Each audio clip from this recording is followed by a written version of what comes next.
안녕하세요. 저는 남편과 신혼생활을 즐기고 있는 30대 여성입니다. 오늘 제가 사연을 보내는 이유는 진정한 우정에 대해 이야기하고 싶어졌기 때문입니다. 살면서 겪어보니 우정에도 다양한 종류가 있더라고요. 초, 중, 고, 학창시절 내내 함께한 동창생들과 몇십 년 넘게 쌓아온 것도 우정이고, 대학교 동기들이나 직장 동료들과 희노애락을 함께하며 쌓아온 것도 우정이고요. 이렇듯 우리 주위에는 우정이라면 우정이라고 말할 수 있을 것들이 넘쳐납니다. 그런데 결혼, 장례식, 출산 등등 대소사를 겪으며 진짜 우정, 그리고 진짜 친구가 중요할 때 드러난다고 하잖아요. 제가 실제로 그런 일을 최근에 겪게 되어 그 이야기를 나눠보려고 합니다. 저는 28살, 딱 결혼 정년기에 결혼을 진행하게 되었어요. 늦지도 빠르지도 않은 나이였고 친구들도 거의 그쯤 이미 결혼을 했거나 결혼을 앞두고 있어서 관심이 많은 애들이 많았죠. 그러다 보니 친구들을 만나면 관심사가 온통 결혼 얘기로 흘러가지 않겠어요? 아무래도 결혼에 대해 이야기를 하게 되면 그 사람의 경제력에 대해 어렴풋이 예상이 가서 저는 말을 조심하는 편이었어요. 하지만 친구들 중에서는 그런 친구들도 있고 아닌 친구들도 있었죠. 대표적인 예가 고등학교 동창생 모임과 대학 동기들 모임에서의 차이였어요. 동창생들은요, 남편이 누가 됐던 별로 크게 개의치 않는 분위기였거든요. 그도 그럴 것이 결혼한 애들 중에는 동네에서 같이 나고 자란 남자 동창생과 결혼한 애도 있었고요. 나이 차이가 많이 나는 지방에 시집을 간 친구도 있었고요. 아무래도 제가 태어나고 자란 곳이 지방 소도시다 보니 사람 사는 모습이 다 뻔했고 거기에 대해서 왈가왈부할 사람이 없는 건 당연했죠. 말 조심하는 건 당연했고요. 형편이 그만그만 하다 보니 누가 얼마나 잘 산다더라, 누가 얼마나 못 산다더라가 주제가 되기보다는 그저 학창시절 때 즐거웠던 추억 이야기, 그런 친구가 지금은 어디서 뭘 하고 산다더라 하는 근황 소식을 전하는 게 주된 화제거리였습니다. 그렇지만 대학 동기들 모임 분위기는 달랐어요. 왜 대학부터가 다들 점수 맞춰서 가는 곳이라 어느 학교에 가느냐에 따라 비교가 시작되는 곳이잖아요. 그래서 그런지 학교 다닐 때에도 누가 무슨 가방을 매는지, 누가 어디에 취업을 하는지 견제가 많았고, 졸업을 해서도 맨날 누가 어디에 해외여행을 갔더라, 누군 요새 의사를 만나더라 하는 비교의 비교가 끝이 없는 이야기들이 참 많았죠. 우리 대학교 때 수업 같이 듣던 애 기억나? 키 좀 조그맣고 얼굴에 여드름 많았던. 걔가 이번에 변호사랑 결혼했다더라? 어머, 진짜? 걔 팔자 폈다. 나도 소식 하나 들었는데. 03학번에 치어리더 하던 선배 있잖아. 그 선배 이번에 스튜디오스로 취직했대. 이 이야기를 주로 전하는 건 대학 때부터 늘 같이 다니던 친구들이었어요. 저에겐 대학 때부터 함께 해온 사총사가 있었습니다. 지금 생각해보면 그 애들은 참 대학을 다닐 때부터 저를 많이 무시했었어요. 제가 대학교에 입학할 무렵에는 정말 통통했거든요. 대학교에 가기만 하면 살이 저절로 빠진다는 엄마 아빠 말만 듣고 열심히 공부하고 스트레스를 먹는 걸로 많이 풀었더니 대학교 1학년 때는 같은 과 여자애들 중에서 제가 제일 뚱뚱할 정도였어요. 그러다가 1학년 겨울방학 때 독한 마음 먹고 살을 쫙 빼버렸거든요. 제가 봐도 다른 사람으로 전신 성형수술이라도 한 모습으로 변신을 했어요. 살이 빠지니 화장할 맛도 나고 옷을 사입을 맛도 나고 더더욱 스스로를 꾸미고 그러니 전보다는 몇 배는 이뻐지더라고요. 와, 너 내가 알던 애 맞아? 와, 진짜 예뻐졌다. 이래서 살찐 사람들을 두고 극지하는 복권이라고 하는 건가? 너 오늘부터 내 여자애라. 웃긴다. 네가 뭔데 내 여자 촬영이야. 얘한테 선택권을 줘야지. 야, 나도 너 마음에 든다. 네가 선택해봐. 얘야 나야. 이런 식으로 개강을 하고 그런 모습으로 나타나자 동기들이며 선배며 후배며 다들 난리가 난 거예요. 수업 끝나고 따라 나와서 번호를 묻는 남자들도 많았고요. 도서관에 있으면 음료수며 쪽지가 심심치 않게 올려져 있었고요. 동기들과 술자리에 가면 옆 테이블에서 막 마음에 든다고 말을 걸어오기도 했다니까요. 정말 거짓말 안 하고 하루에 많게는 5번, 아니 10번까지도 대시를 받아봤던 것 같아요. 근데 그렇게 되고 보니까 그 사총사 애들이 그렇게 저를 질투하는 것 같더라고요. 은근히 선배들이며 동기, 후배들 앞에서 저를 깎아내리기 바빴어요. 난 진짜 얘가 인기 있는 이유를 모르겠어. 예전에 너무 뚱뚱했어서 그거랑 비교하니까 더 예뻐 보이는 건가? 너 너무 기고만장해지지 마. 그럼 사람들이 다 비웃는다? 사람이 겸손해야지. 이런 식으로 이야기를 하고요. 그런 애들과 왜 지금까지 인연을 이어왔냐고 물으신다면 저는 그때 학교에 친구가 정말 몇 명 없었거든요. 그나마 걔들이 저한테 대놓고 퉁박을 주고 그러긴 해도 같이 다녀주고 하니까 시간표도 같이 짜고 공강 시간도 보내면서 가까이 지낼 수밖에 없더라고요. 그 사총사 중 3명은 졸업과 동시에 일찍이 결혼들을 했어요. 걔들도 학교 다닐 때부터 한미모했거든요. 이건 저도 인정하는 부분이에요. 한 명은 나이는 좀 있지만 자영업을 여러 개 하는 부자 남편을 만나 결혼을 했고, 한 명은 한의사랑 결혼을 했고요. 나머지 한 명은 대학 때부터 사귀던 선배와 졸업도 하기 전에 아기가 생겨 그만 혼인신고부터 하고 살림을 차렸죠. 결혼식은 올리지 못했고요. 여러분께도 하나 물어볼게요. 여자는 부자 남편을 만나면 자기도 부자라고 생각하나요? 사실 남자도 마찬가지일 테지만 제가 보기에는 유난히 여자들이 좀 그런 면이 있는 것 같더라고요. 왜 명품관에서 일하는 직원들도 자기네도 명품인 양 행동하고 그러잖아요. 함께하는 동료가 잘 나가면 자기도 같이 잘 나가는 줄 안다든지, 사귀는 남자가 잘 나가면 자기도 동급이라고 착각한다든지 하는 일이 종종 있는 것 같아요. 왜 이 이야기를 하냐면요. 제 친구들이 딱 그런 애들이었거든요. 한의사 남편을 둔 친구는 자기도 의사인 줄 착각을 하고, 부자인 남편을 둔 친구는 자기가 타고난 부자인 것처럼 행세를 하고요. 하다못해 대학 선배랑 그저 그런 결혼을 한 친구는 그 선배 외삼촌이 어디 정보기관 고위직이라나 뭐라나 그러면서 갑질하며 대우를 받으려는 면이 있더라고요. 가끔 그 대학때 사총사들을 만나 차나 한잔 하려고 하면 의사 남편에게 시집간 그 친구는 막 호들갑을 떨면서 이야기를 해요. 어머, 너 안색이 왜 이렇게 어두워? 어디 소화 잘 안 되는 거 아니야? 이리 손목 내밀어봐. 내가 맥 한번 짚어볼게. 네가 맥도 짚을 줄 알아? 그런 건 네 남편 전문 아니야? 남편이 전문이니까 나도 일가견이 있는 거지. 원래 서당계 3년이면 풍어를 읊는다잖아. 이렇게 의학적인 지식을 뽐내기도 했는데요. 그게 다 오전에 TV에서 하는 건강 프로그램들을 보면 뻔히 나오는 내용들이라 흔히 다 아는 내용들이거든요. 원래부터가 그런 성향이 좀 있는 건 알았지만 결혼들을 하면서부터 그게 좀 지나치다고 생각이 됐어요. 이제는 걔네들과 거리를 두어야겠다 생각을 했습니다. 제가 남편과 본격적인 결혼 준비에 들어가면서 이 친구들이 하는 참견이 선을 넘을 때가 많아 손절까지 고려해야 하는 상황이 되기 시작했어요. 다들 그렇겠지만 결혼 준비가 처음이니 얼마나 모르고 궁금한 게 많아요. 우리나라 결혼식이 준비할 게 워낙 많기도 많아야죠. 그래서 이미 결혼한 친구들에게 이것저것 물을 때가 많았는데요. 고등학교 동창 모임에서 물으면 친구들은 이렇게 말했어요. 이번에 신혼집 구해야 하는데 걱정이다. 요즘 집값이 너무 비싸잖아. 정부에서 지원해주는 신혼부부 대출 알아봤어? 그게 금리가 싸더라고. 어지간하면 그걸로 대출 받아가지고 전셋집으로 구해. 나는 처음에 아무것도 모르고 월세로 구했었는데 나중에 계산해보니까 다달이 나가는 월세가 어찌나 아깝던지. 맞아. 그리고 전세하더라도 빌라 전세는 조심해야 돼. 빌라는 깡통 빌라도 많고 보증금 떼이기도 쉽다더라. 아, 그래도 너는 서울로 대학 가면서 자취해서 우리보다 더 베테랑일 텐데 우리가 너무 아는 척했나? 신혼집 구하면 꼭 알려줘. 집들이 초대하면 선물 사서 놀러 갈게.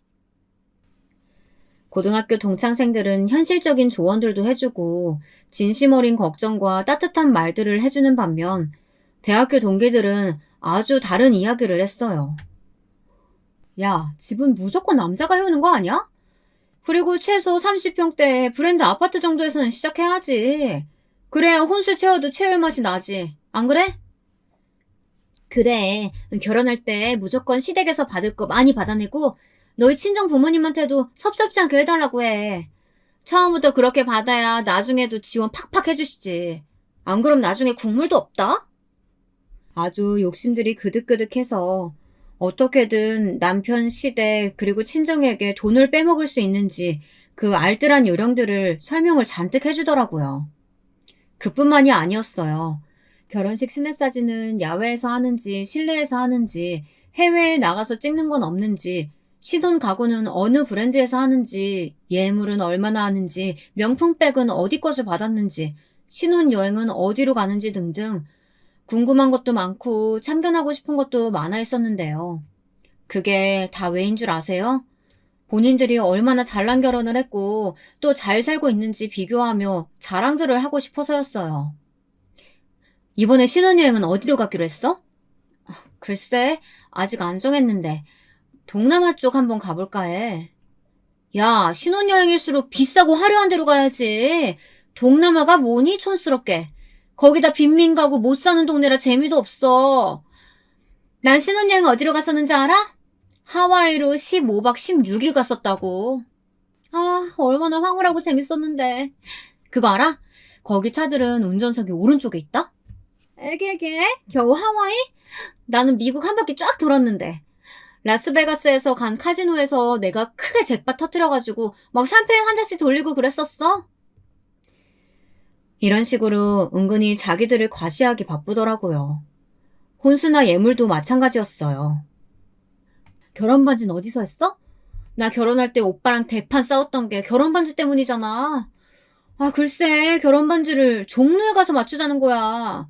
어이가 없어가지고. 우기고 우겨서 까르띠에 커플링 받아내긴 했는데, 아, 진짜 힘들었다. 절대 보석이나 명품백은 양보하지 마라. 심지어 결혼식이 얼마 남지도 않았는데, 의사 남편을 둔 친구는 제 결혼을 말리는 듯한 발언을 하기도 했어요.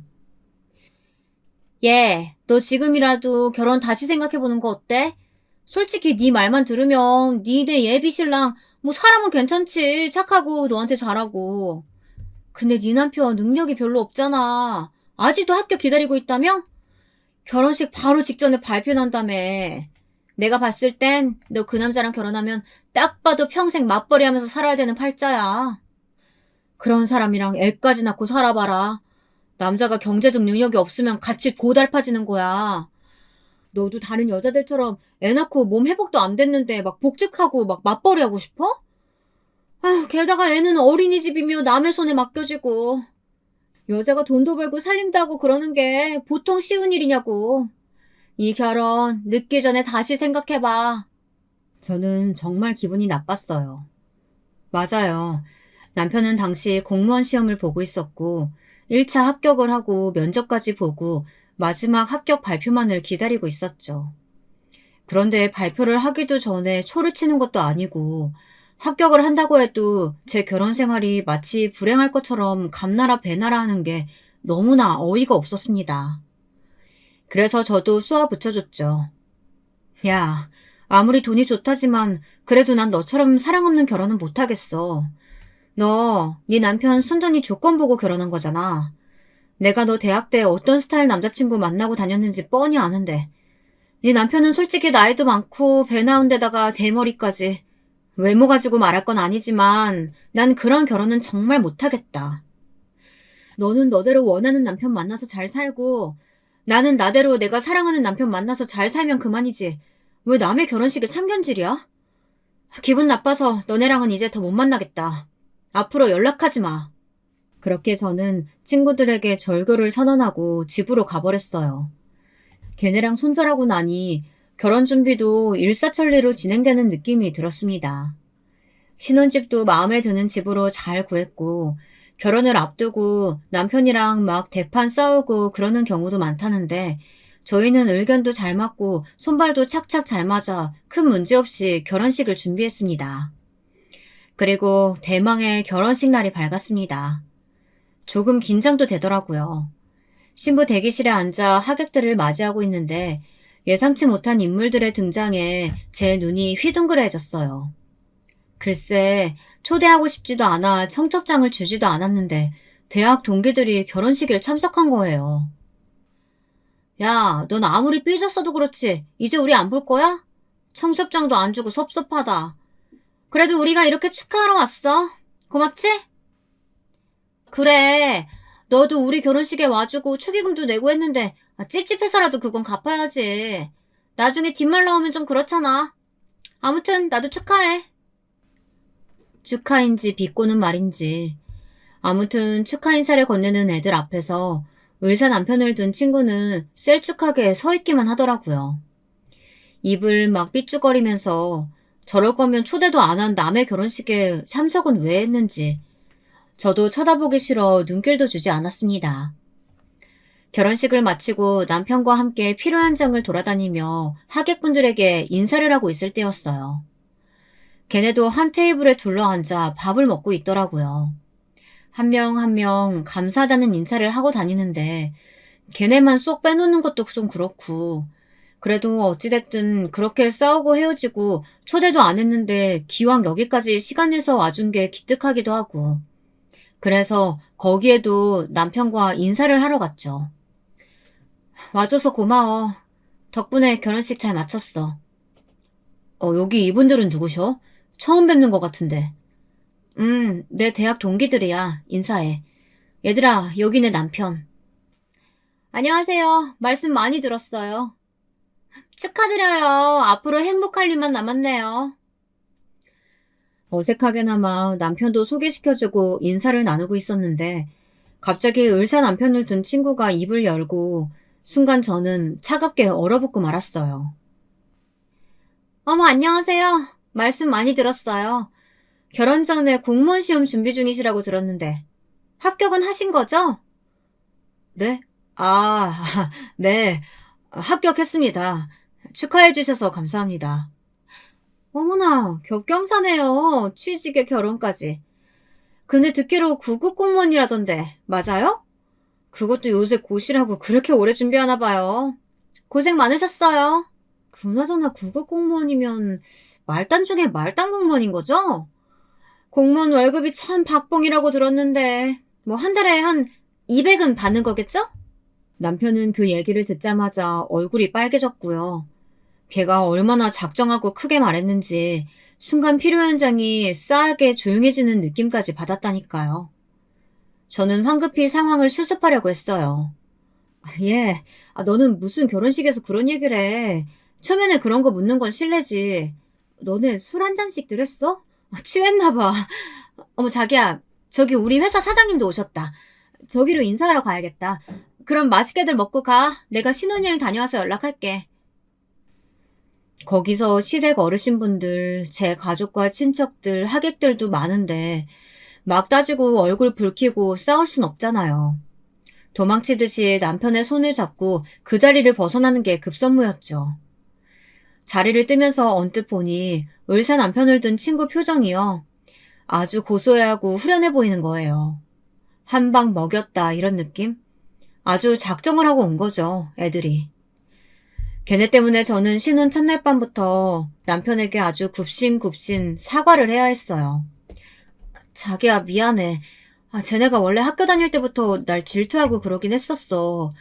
그래서 멀리 하려고 했고 결혼식에 초대도 안 했었어. 근데 어떻게 알고 여기까지 와서 나한테 안갚음을 하네. 자기한테까지 피해가게 해서 정말 미안해.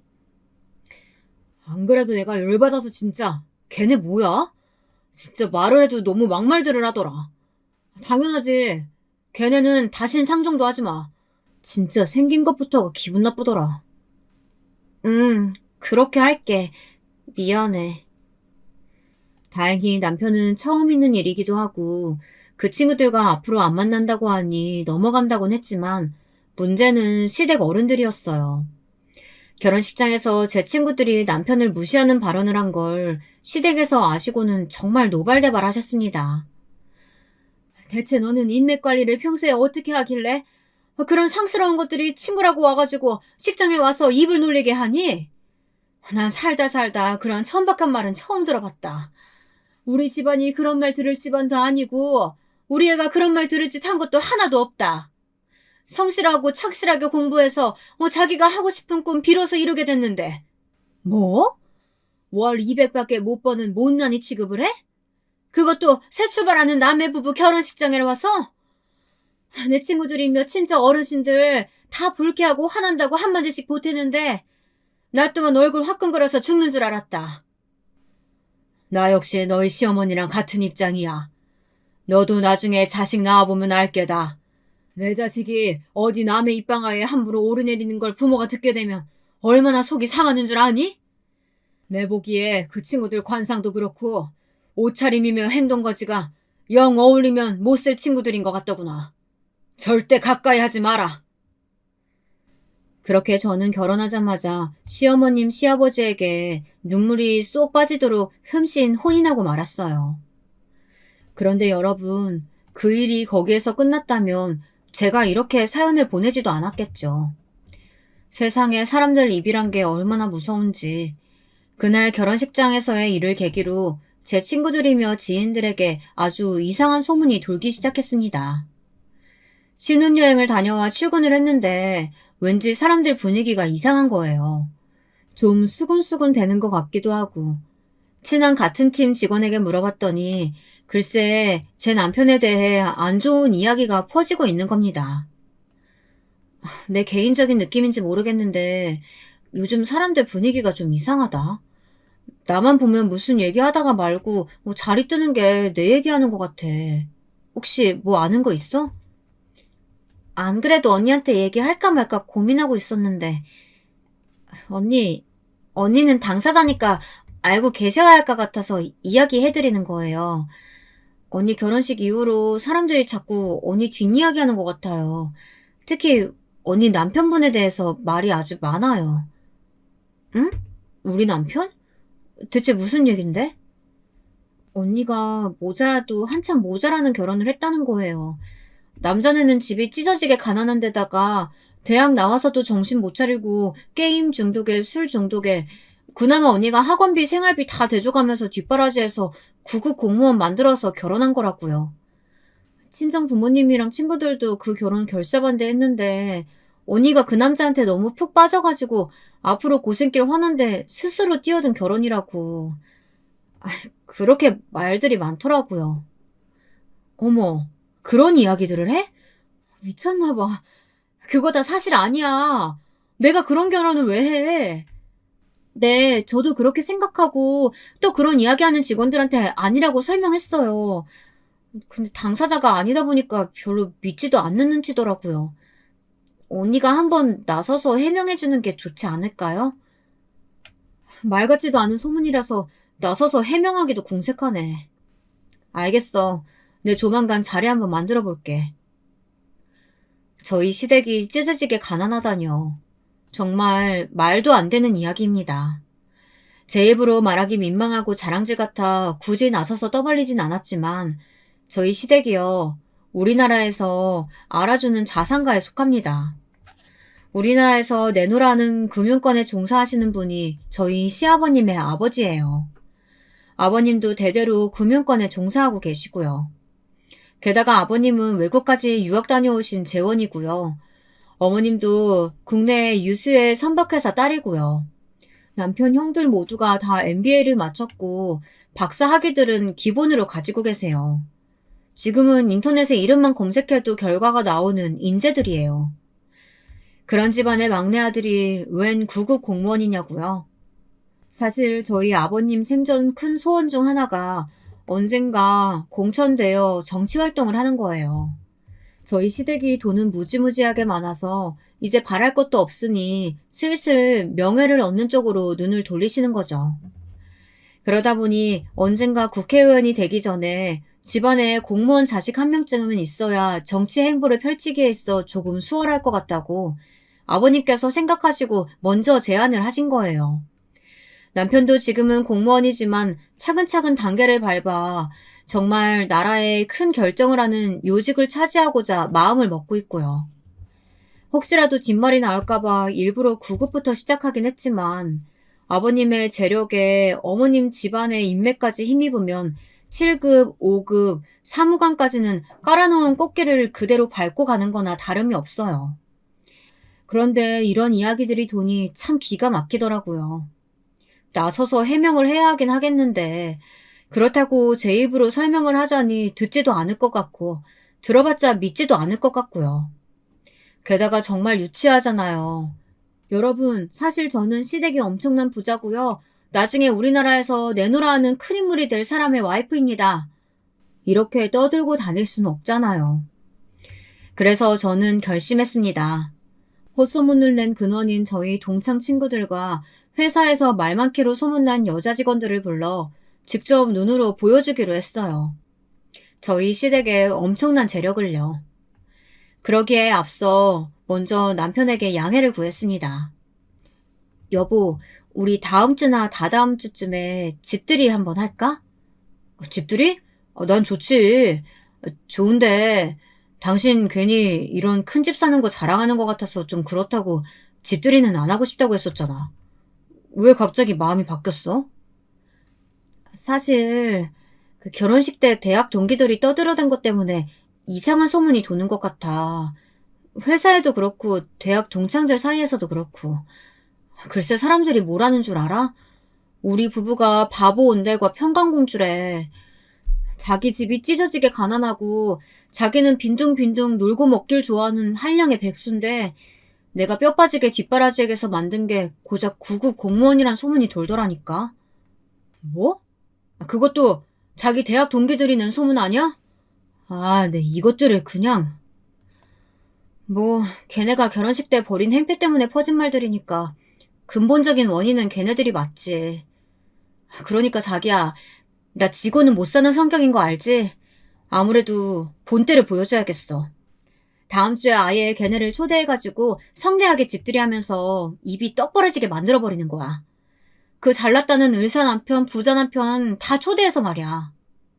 아, 무슨 의도인지 알겠다. 그러니까 나 구급 공무원이라고 무시하고 자기 깔보던 친구들한테 한번 크게 매운맛 보여주고 싶다는 거지? 마지막으로 한 번만 그렇게 하면 안 될까? 근데 그것들 다시는 헛소리 퍼뜨리고 다니지 못하게 코를 납작하게 만들어줄게. 그리고 다시는 상정도 안 할게. 부탁이야, 여보. 그래, 여자들의 기싸움이란. 나도 왠지 흥미진진해지는데? 당신이 원하는 대로 준비하고 친구들한테도 보여줘봐. 난 무조건 당신 편만 들고 당신이 하라는 대로 장단 맞춰줄게. 왠지 남편도 신나하는 것 같더라고요. 제가 말했죠. 역시 남편과 저는 죽이 참 잘 맞는다니까요. 그렇게 저는 대학 동기 사총사에게 연락을 돌리기 시작했어요. 먼저 제일 우두머리급인 애가 움직여야 나머지 애들도 따라올 것 같아서 그 친구에게 전화를 걸었어요. 오랜만이야. 다음 주 토요일에 시간 돼? 내가 너네한테 그렇게 화내고 돌아선 게 너무 미안하기도 하고 그 와중에 결혼식까지 와준 게 고맙기도 하고 그래서 자리 한번 마련하려고 하는데. 네가 웬일이야? 평생 절대 다신 안 볼 것처럼 하더니? 에이, 내가 미안해. 그래도 대학 때 너네가 나 진짜 많이 챙겨줬잖아. 결혼하고 보니까 그래도 너네밖에 없다 싶어. 그때 남편이랑도 같이 와. 우리 남편이 우리 사총사 남편들 중 제일 어린 거 알지? 형님으로 모시겠대. 다들 친해지면 부부 동반으로 가끔 모이고 하면 좋잖아. 그래? 형님으로? 알았어. 한번 생각해 볼게. 저렇게 이야기하는 건 거의 반쯤 넘어왔다는 소리거든요. 다른 친구들에게도 신속히 연락을 돌렸죠. 약간의 이간질은 덤으로 하고요. 너네 혹시 내 결혼식 때 화장실에서 너네끼리 싸웠어? 무슨 소리야? 아니, 내 회사 후배가 화장실에 있다 들었는데 뭐가 마음에 안 드는지 애들이 네 욕을 정말 살벌하게 하더래. 결혼식도 못 올리고 사는 애라 이런 데 오면 좀 표정이 구리다던지 얘는 좀 떼놓고 오지 이런 날도 데리고 와서 구질구질해서 못 다니겠다던지. 딱 보니까 너 얘기하는 것 같은데 이렇게까지 얘기하는 거 보면 너네가 크게 싸워서 그런 거 아닌가 걱정돼가지고. 뭐? 그거 내 얘기하는 거 맞는 것 같은데? 그러고 보니까 걔네끼리 화장실 간다고 다녀오긴 했어. 난 주차장에서 차에 시동 걸고 있었고. 진짜 이것들을 그냥. 에이, 화내지 마. 원래 뒤에서는 나라님도 욕한다잖아. 너네끼리 내 욕도 많이 하잖아. 다 그런 거지 뭐. 안 그래도 다음 주에 우리 집 집들이 하려고 하거든. 그때 걔들도 온다고 하는데 너도 올래? 다 같이 오해도 풀고 재밌는 시간 보내자. 다른 친구에게도 마찬가지로 연락을 돌렸어요.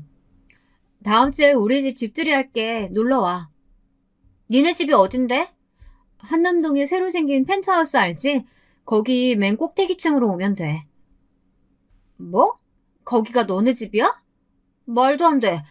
거기 90억이 넘는 데인데? 거기가 너네 신혼집이라고? 음, 그렇게 됐어. 집 구경도 할 겸 남편도 데리고 와. 다른 애들도 온다고 했어. 은근슬쩍 저희 집 주소를 흘리고 했더니 다들 빼지도 않고 온다고들 하더라고요. 그렇게 저는 대학 동창 사총사를 집들이에 초대했습니다. 걔네 남편들도 같이요. 초장부터 기선제압을 싹 해야겠죠. 저는 드라마에 우아한 사모님이 입을 법한 롱 드레스를 홈웨어를 입고 친구들을 맞이했어요. 아침부터 얼마나 바빴다고요. 샵에 가서 머리도 하고 메이크업도 받았는걸요. 남편도 마찬가지였어요. 샵에 가서 간단한 피부 관리와 머리 손질을 받았고 꾸민 듯 안 꾸민 듯 적당히 편안하면서도 값비싼 명품 옷을 골라 입었죠. 남자들의 자존심은 시계라면서요. 친구 남편들이 오면 악수를 하면서 자연스럽게 시계가 드러나게 될 텐데 그에 대비해서 우리나라에 딱 한 개만 들어왔다는 수억짜리 시계를 차기도 했어요. 드디어 초인종이 울리고 친구들이 하나 둘씩 들어오기 시작했어요. 다들 나름 어깨에 힘을 줬더라고요. 친구의 을사 남편은 몇 가닥 남지도 않은 머리를 한 올 한 올 정성스럽게 빗고 오기도 했어요. 차례로 고급 와인이며 과일 바구니를 선물로 가져와 내밀더라고요. 사람들은 현관에서 끝없이 이어진 복도를 통해 거실로 들어서자 그야말로 눈이 휘둥그레해진 모습이었습니다. 집이 크고 호화스러워도 정들 것이어야죠. 마음대로 구경을 하게 내버려 두고 저는 일하는 아주머니를 불러 가져온 선물들을 줘버렸어요. 아줌마, 여기 와인이랑 과일들 이따가 퇴근할 때 가져가시게 차에 실어두세요. 저희는 이런 거 안 먹는 거 아시죠? 가셔서 친구분들한테 선물하시거나 뭐 아주머니 입맛에 맞으시면 아주머니께서 드시던가요. 아유, 이 귀한 걸. 매번 감사합니다, 사모님. 잘 먹을게요. 친구들은 벙찐 표정이었어요. 애써 장만해온 선물을 면전에서 일하는 아주머니에게 줘버리다니 기분이 나쁘기도 했겠죠. 뭐 어떤가요? 일부러 무시하려고 대놓고 한 행동이었는걸요. 분위기를 바꿔보고 싶었는지 다른 친구의 남편이 말문을 열었어요. 저희와 학교를 같이 다녔던 선배였죠. 야, 너 출세했다. 우리 같이 대학 다닐 땐 네가 이런 집에 살 거라고는 상상도 못했는데 어떻게 이런 으리으리한 집에 살게 된 거야? 사실 좀 민망해서 말은 안 했었는데 우리 시댁이 원체 부자셔서 이렇게 신혼집도 좋은 곳으로 지원해 주셨어. 나는 애들 말처럼 30평대 브랜드 아파트에서 검소하게 시작하고 싶었는데 어머님이 어찌나 만류하시던지. 사실 남편 혼자 자취하던 집도 40평이 넘었거든. 그런 데서 혼자 살다가 나까지 들어와서 살면 얼마나 갑갑하겠어. 이래저래 큰 집으로 구한 거지. 앞으로 애도 낳아야 할 테고. 그리고 여기가 결정적으로 우리 회사랑 진짜 가깝다? 차로 10분밖에 안 걸려. 여러모로 시댁 어른들이 나를 배려를 참 많이 해주신 거지. 친구 남편들은 집 여기저기를 둘러보며 감탄사를 내뱉었고 고개를 끄덕이며 제 이야기를 경청했어요. 그런데 제 친구들이요. 어쩐지 배가 엄청나게 아픈 표정이더라고요. 똥 씹은 얼굴로 앉아있던 한 친구가 문득 생각난 듯 질문을 던졌어요. 근데 너희 남편 구급 공무원이라고 하지 않았어? 나는 당최 이해가 안 되네. 이런 부잣집 아드님께서 구급 공무원이라니. 사업이나 뭐 다른 걸 해도 되지 않아? 맞아. 나도 그게 좀 의문이야. 우리 남편처럼 사업을 좀 해보는 건 어떠세요? 집에서 뭐든 지원 빵빵하게 해주실 것 같은데. 저희 남편 월에 2천만 원도 더 벌어요. 얘들이 또 아무것도 모르고 섭섭한 소리들 하네. 안 그래도 너네가 결혼식 때 9급 공무원 월급 200만 원이니 뭐니 떠드는 바람에 내가 얼마나 곤란했는 줄 알아? 시부모님께 그런 천박한 말 하는 친구들이랑 어울리지 말라고 처음으로 크게 혼나기도 했다. 야, 사실 우리 남편 나중에 정치할 거야. 그래서 9급 공무원부터 시작하는 거고. 그 전에 아버님도 공청 받으려고 준비 중이셔. 선거운동 하러 다니실 때 옆에서 공무원 아들이 든든하게 지원 사격해드리면 좋을 것 같아서. 그래서 이이가 선택한 직업이 공무원인 거야. 어머, 얘 좀 봐. 정치는 아무나 하니? 정치인이래. 야, 요즘 들은 말 중에 제일 웃기다. 아니, 남편분이 말해보세요. 진심이세요? 친구는 제 이야기를 듣더니 막 비웃으면서 남편에게 화살을 돌리더라고요. 제 남편은 정색을 하고 이야기했습니다. 제가 못할 것 같으세요? 그럼 몇 년 지켜보시죠. 저는 자신 있거든요. 이 사람이 그렇게 될 수 있도록 내조도 잘해줄 거라고 믿어요. 자자, 재미없는 얘기 그만하시고 식사들부터 하시죠. 아주머니, 준비 다 됐죠? 남편의 리드에 따라 저희는 식사 테이블로 자리를 옮겼어요.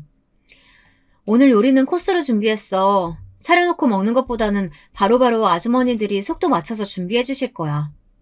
맛있는 거 많이 준비했으니까 시간 넉넉히 잡고 즐겨보자고.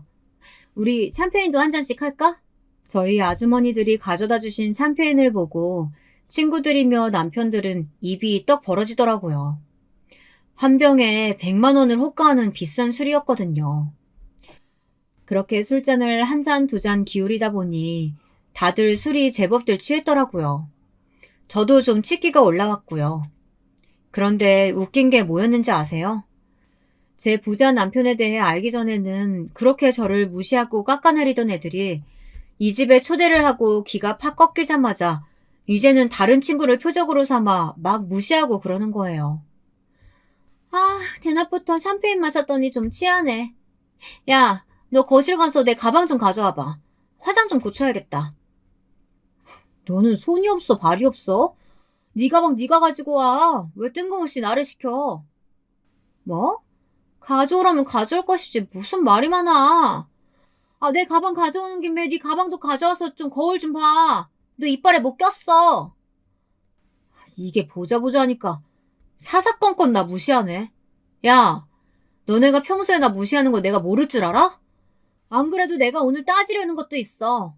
너네 얘 결혼식 날 화장실에서 내 욕했다며? 내가 식도 못 올리고 애 데리고 다니면서 구질구질하게 하고 다닌다고 내 뒷담화 깠다며? 니네가 그러고도 친구냐?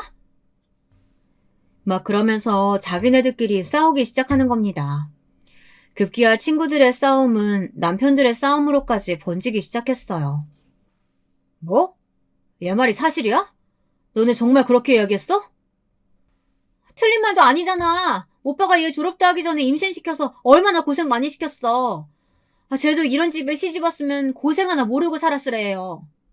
근데 지금 봐봐요. 애 키우고 살림하고 돈까지 버느라고 지금 우리 중에 제일 늙고 아줌마잖아. 이게 다 오빠 때문인데 어디서 큰 소리야. 뭐라고?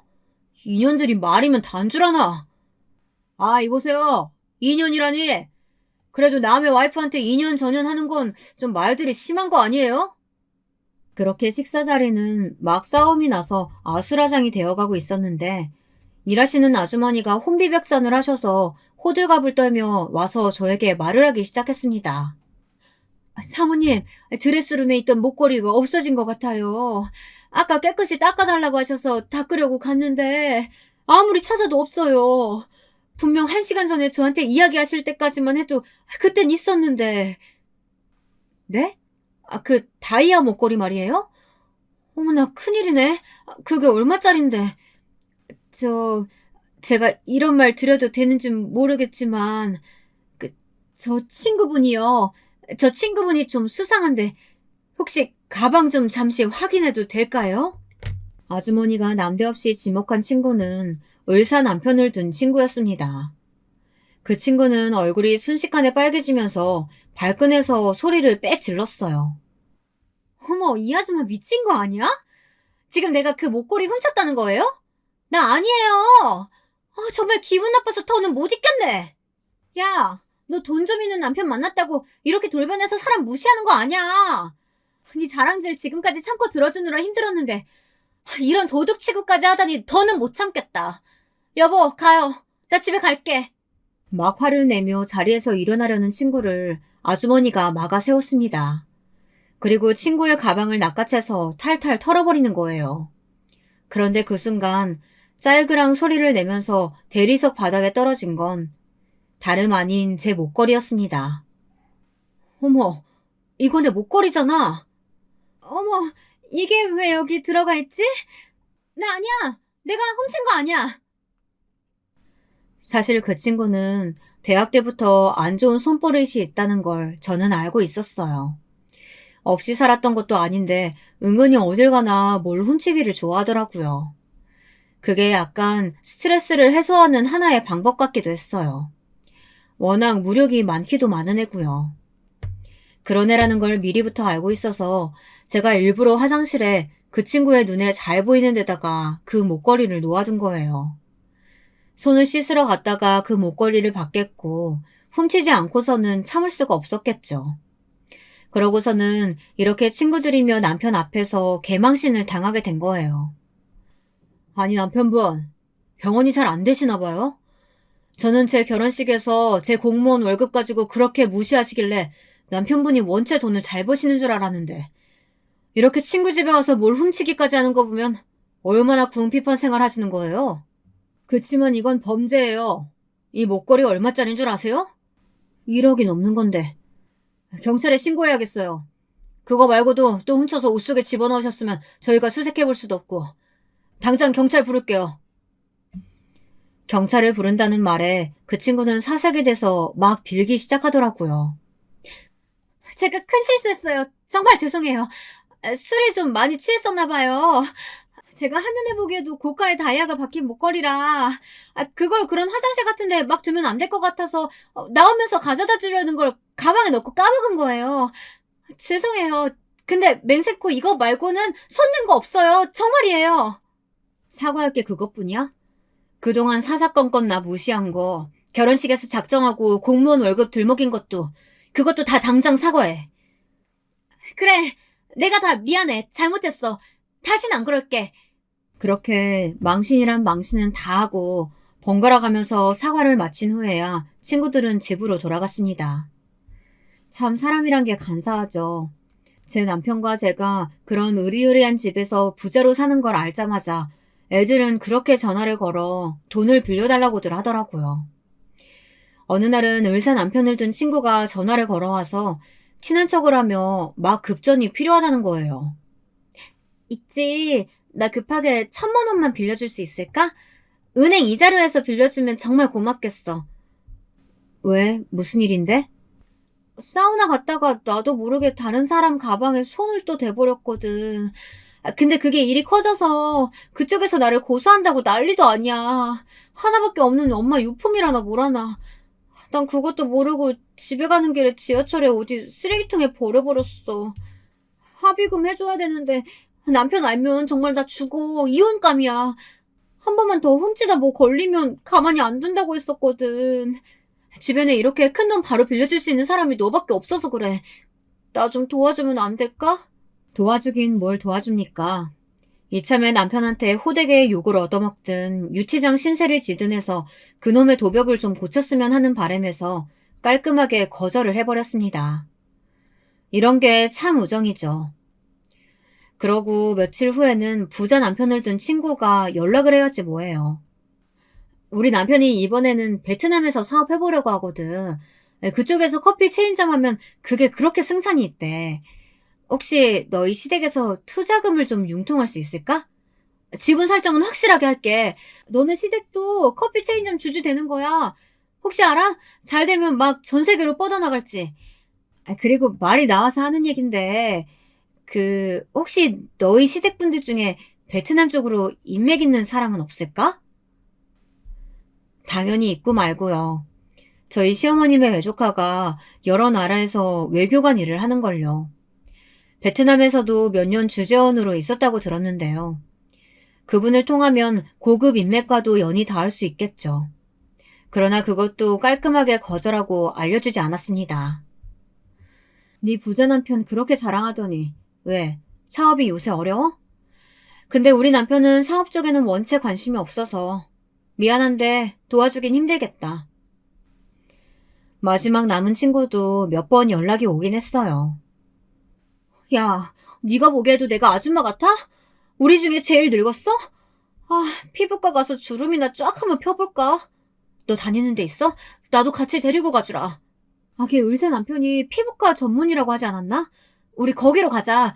거기서 크게 결제 한번 지르고 걔 기를 아주 확 죽여버리는 거야. 어때? 아, 생각만 해도 신난다. 제가 미쳤나요? 아까운 제 돈으로 남의 피부를 땡겨주고 남의 자존심까지 세워주게요. 그 친구에게도 단칼에 거절했더니 더 이상 그런 부탁을 하진 않더라고요. 돈이 좋은 게 뭔지 아세요? 그렇게 친구들에게 모질게 단칼에 거절을 해도 애들은 저한테 잘 보이고 싶어 안달인 거예요. 지금 당장은 아니지만 언제라도 큰돈이 필요할 때 손을 벌릴 비빌 언덕 같은 게 필요하다고 판단한 게 아닐까요? 그렇지만 저는 그 사총사에게 비빌 언덕이 되어줄 생각은 추호도 없습니다. 저는 이번 일을 계기로 진짜 친구를 남기고 가짜 친구를 걸러낼 수 있게 되었어요. 우정에도 참우정과 거짓 우정이 있다는 걸 알게 된 셈이죠. 제 진짜 친구들은 제가 결혼할 때 진심으로 제 이야기에 귀 기울여주고 따뜻한 마음을 나눠준 고등학교 동창들이라고 생각해요. 실제로 정말 힘이 되고 있어요. 살면서 회사 일이 힘들 때, 남편과 다퉜을 때, 자식이 속을 상하게 할 때, 희노애락을 나누며 같이 울고 웃어줄 친구들임이 분명하니까요. 그 친구들에게도 제 남편의 정체를 밝혔고, 처음에는 굉장히 놀랐지만, 전과 사이가 달라진 것은 하나도 없었습니다. 아, 이제는 당당하게 친구들에게 도움을 주긴 해요. 한 친구는 며칠 전 급하게 전세 보증금을 올려줘야 하는데 낼 돈이 없다기에 제가 큰 돈을 선뜻 조건 없이 빌려주기도 했어요. 그 친구도 정말 고마워하며 제가 필요 없다는데도 다달이 은행 이자에 얼마를 더 붙여 제 통장에 넣어주고 있습니다. 다른 친구는 남편과 자영업을 하는데요.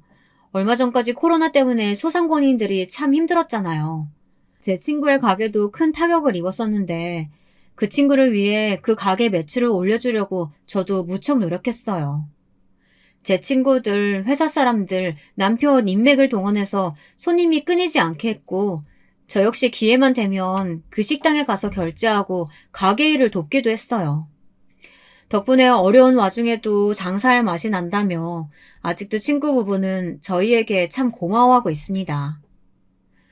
앞으로 남은 인생도 저의 진짜 친구들과 찐한 우정을 나누며 함께 늙어가고 싶습니다. 여러분들께서도 그런 친구들이 있으시겠죠? 지금이라도 늦지 않았습니다. 나쁜 친구들은 하루빨리 손절하시고 진짜 내 사람만을 곁에 두시는 것을 적극 추천합니다. 지금까지 제 이야기 들어주셔서 정말 감사해요. 평소에 종종 보고 듣는 것만 즐겼지 이렇게 저의 사연을 직접 써서 보내는 건 처음이라 많이 떨리네요. 안녕하세요. 저는 30대 중반의 평범한 여성입니다. 여태껏 별다른 특이점 없이 무난하고 잔잔하게 살아왔던 저에게 먼 나라의 이야기인 것만 같았던 일이 생길 줄은 꿈에도 몰랐는데요. 제 남은 인생을 바꿔놓은 일대의 사건이 있어서 부족한 글솜씨이지만 사연으로 한번 남겨보려고 합니다. 저는 2년 전에 결혼을 했습니다. 그리고 1년 후 이혼도 했습니다. 네, 정확히 그 길고도 짧은 1년의 시간은 제 삶을 지옥과 천국을 몇 번이나 오가게 만들었네요. 연애부터 결혼까지 그다지 특별한 러브스토리 같은 건 없었어요. 일반적인 사랑을 하고 일반적인 결혼 정년기에 맞춰 일반적인 식을 올린 게 전부였거든요. 그래도 첫 만남에 대해 이야기하자면 전 남편은 직장인 배드민턴 동호회에서 만났던 사람이었어요. 태생적으로 운동과 먼 제가 다닌 건 아니고 친한 직장 동료가 활동하던 곳인데 오가며 두어 번 구경했던 게 전부예요. 동료 언니는 워낙 활발하고 활동적이어서 그런 동아리나 동호회가 많았거든요. 워낙 말 수 없고 내성적이던 제가 유일하게 직장 내에서 정을 붙이고 있던 사람이라 일이 끝나고도 둘이 종종 놀러 다니곤 했어요. 전 남편을 처음 만나게 된 그날은 휴일이라 언니가 동호회에 간 날이었어요. 상사 스트레스로 언니를 만나 수다를 떨고 싶었던 저는 언니가 직접 있는 동호회까지 찾아가기로 한 거였죠. 운동이 끝날 때에 맞춰 가서 기다리고 있는데 언니가 어떤 키 큰 남자와 같이 나오더라고요. 구청에서 일하는 공무원인데 운동하면서 친해진 동생이라 하더라고요. 셋이서 같이 저녁을 먹으러 가자는데 저는 워낙 낯을 가리는 터라 내키지 않았지만 둘이 워낙 친근해 보여서 알겠다고 할 수밖에 없었습니다. 그런데 밥 먹는 내내 그 남자가 저를 은근히 계속 챙겨주더라고요. 젓가락이 떨어지면 쏜살같이 먼저 새로 준비해주고 계속 고기를 제 것만 덜어주거나 그런 것들이요. 이렇게 말하니 혼자 김칫국 마시는 것 같죠? 그런데 저만의 착각이 아니었어요. 사실 그 남자는 언니와 걸어오는 와중에 멀리서 온 제가 마음에 들어 같이 밥을 먹으러 가자고 조른 거였대요. 그 만남을 시작으로 매일 저를 데리러 오고 꾸준히 연락도 하고 필요한 것들을 틈틈이 챙겨주면서 그분은 저에게 적극적으로 구애를 해왔어요. 저는 남자를 많이 만나보지도 않았고 집안 사정이 어려워 항상 연애가 사치처럼 느껴졌거든요. 하지만 그렇게 한결같이 물심양면으로 잘해주는데 싫다고 할 사람이 어디 있을까요? 먼저 다가와 준 게 고맙기도 하고요. 웃긴 건 그분은 그때 제가 운명처럼 느껴졌대요. 그날 그 시간 그 자리에 서 있던 제가 마치 오래도록 자신을 기다려온 기분을 느껴서 신기했다고 하더라고요. 입에 발린 소리에 넘어가 어쩌다 보니 시작한 연애였지만 그런 현실적인 사랑을 받은 건 처음이었던 것 같아요. 제가 3만큼 사랑을 하면 7만큼의 사랑을 되돌려주는 그런 사람이었죠. 나를 진심으로 아껴주고 사랑해준다는 느낌을 받은 것도 그때가 처음인 것 같고요. 옛날 이야기이긴 해도 결혼 약속하기 전 프로포즈 하던 당시 깜짝 파티를 열고선 11장이나 되는 편지를 읽어주며 눈물을 뚝뚝 흘린 사람이었어요. 그 모습을 보며 도리어 웃음이 나오는데 이 사람이라면 내 삶을 믿고 맡겨도 되겠다 싶더라고요. 그때는 분명 그랬어요. 내 어려운 사정을 알고도 모든 게 괜찮다고 말해주니까 결혼을 결심하게 되더라고요. 그깟 종이 11장이 뭐기에 그 약속들은 평생 지켜질 거라 굳게 믿었는지. 지금 생각하면 씨알도 안 먹힐 정말이지 환장할 노릇이지만요. 결혼을 준비하면서도 남편과는 사소한 다툼 하나 없었어요. 다만 몇 가지 다른 부분에서 찜찜하고 화나는 일은 몇 가지 있었지만요. 처음 상견례를 하는데 저희 부모님은 30분 먼저 오셔서 기다리고 계셨어요. 일찍 온 건 부모님이 워낙 긴장하신 탓에 도착 시간을 잘못 계산한 거긴 하지만 예비 시부모님은 약속한 시간이 지나고도 모습을 보이지 않는 거예요. 남편은 안절부절 못하면서 오고 계시다는 말만 반복하고요. 그렇게 30분가량이 지나고서야 시부모님이 느릿느릿 가게 안으로 걸어오시는 겁니다. 그러면서 오늘따라 차가 막혔다고 둘러대는데 손에는 음식점 바로 옆에 있는 커피숍에서 산 커피컵을 들고 계시더라고요. 그것도 심지어 반은 마신 것 같은 상태로요. 그 순간부터 이미 기분이 상해버렸습니다. 그럴 수도 있다고 괜찮다며 웃어 보이는 부모님을 보니 속이 더 상했고요.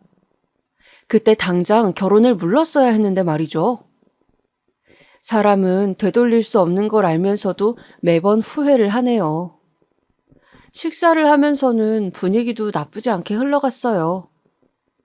여느 상견례 자리처럼 적당히 격식 있고 적당히 친근했고요. 그렇게 식사를 다 끝내고 나서 다 같이 일어서는데 천천히 준비하고 나오던 시어머님이 혼잣말하는 걸 제가 들은 거예요. 아니면 그냥 저만 들리게 말씀하신 것일지도요.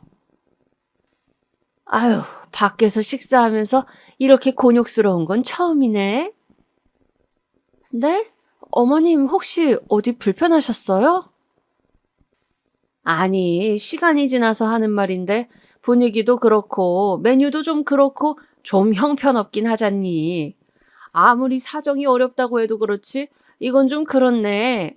장소 고르는 센스 좀 키워야겠다 너. 시어머님 말씀을 듣고 나니 한순간 멍해지더라고요. 할 말 다 끝났으니 볼 일 없다는 듯 유유히 걸어 나가시는데 이 찜찜한 기분을 어떤 말로도 표현할 수가 없더라고요. 정신없이 밖으로 나오면서도 속으로 계속 스스로에게 되물었던 것 같아요. 뭐가 저렇게 마음에 안 드신 걸까? 만약 나를 마음에 안 들어 하셔서 그런 거면 어떡하지? 우리 집 형편이 어려운 게 못마땅하신 건가?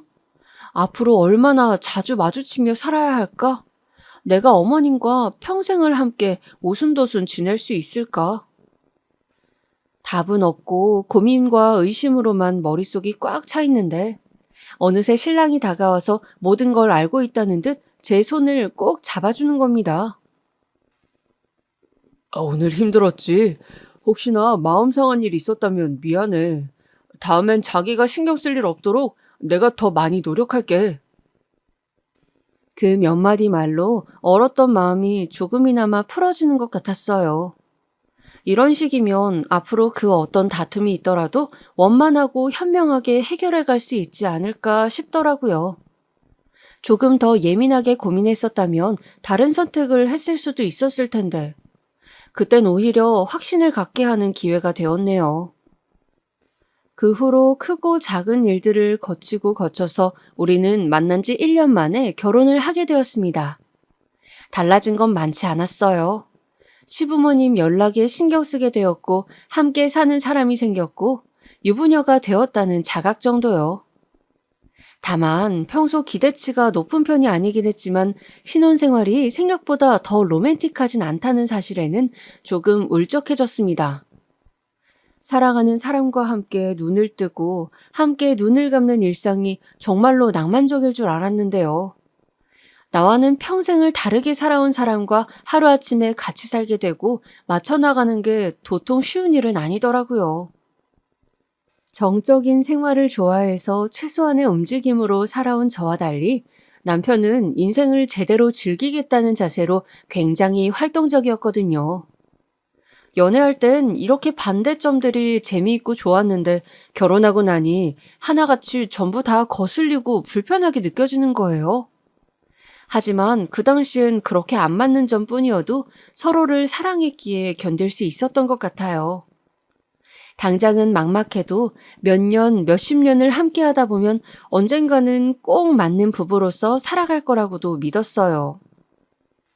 그런데 이거야말로 저만의 착각이었나 봐요. 짐 정리가 끝나갈 무렵 신혼집 집들이를 하는 날이었어요. 제가 낯을 많이 가리는 터라 결혼하기 전에 남편 친구들을 많이 못 봤거든요. 이야기를 자주 전해 들은 몇 명 빼고는 아예 누가 있고 어떤 사람이 있는지도 몰라요.